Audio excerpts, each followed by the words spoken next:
এই মুহূর্তে আমি ঝালমুড়ি খাবো, ঠিক আছে। কি যেন এটা গদখালি জেটি ঘাটে চলে আসছি। তো আমি গোসাবাতে যাব। গোসাবাতে এই একবারে ঘাটের পাশেই একটা ঝালমুড়ি দোকান আছে। তো ঝালমুড়ি খাবো, খেয়েই ও পারও হবো।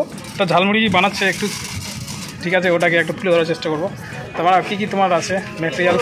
এখন তো লাস্ট মোমেন্ট, মানে সবটা শেষাগত হয়ে গেছে। যা আছে আমি ঝুড়ি বাজার শুকনোর করতে করে দিচ্ছি। আচ্ছা আচ্ছা, আলু দিয়েছি, যেটা ভালো হয় সেটা করুন। আলু দিয়েছি, ছোলা দিয়েছি, হ্যাঁ, আর এই ঝুড়ি ভাজা দিলাম।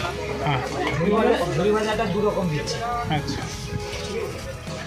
দু রকম ঝুড়ি ভাজা। এবার দেবো পেঁয়াজ। ভালো করে চলো দুজনে। হ্যাঁ হ্যাঁ,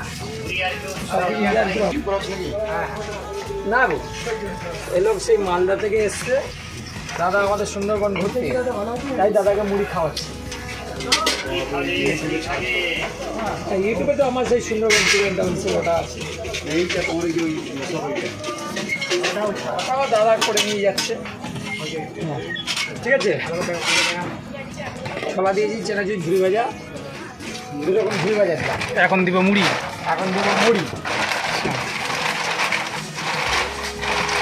মুড়িটা কি বাড়িতে ভাজো না নিয়ে আসো কিনে? না, কেনা মুড়ি।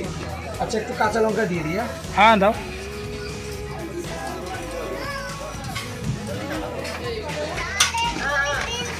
দেবো একটু মুড়ি, দিলাম জিরে, ধনে গুঁড়ো, মশলা, লেবু। এবার টিভিতে ঝাড়া হবে।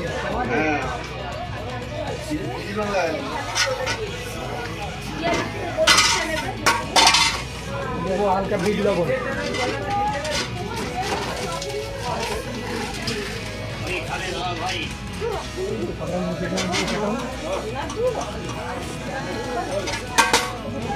আর দেবো একটু আচার তেল, আমের তেল, কাচ্চিখানি সরষের তেল, সাথে এক পিস আম দিলাম, ঠিক আছে। হয়ে গেল। লবণ তো দিলাম।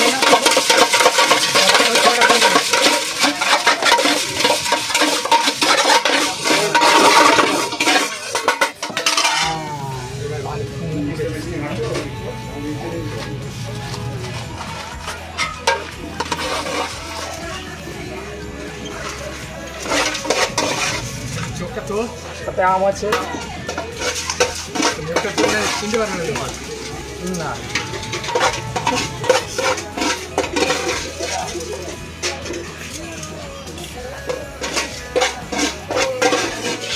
হ্যাঁ, হেভি হয়েছে। খেয়ে বলবে, খেয়ে বলে আমাকে এটা কত মুড়ি? 10 টাকা। 10 টাকা। আচ্ছা, তো আমি গোদখালিতে এসে ফেরিঘাটের একবারে পাশে এই মুড়ির দোকানটা আছে। আমি মুড়ি বানিয়ে দিল মুড়ি খেয়েও, ঠিক আছে। তো আমি খেয়ে দেখবো মুড়ির টেস্টটা কেমন হয়েছে, খেয়ে জানাচ্ছি, ঠিক আছে।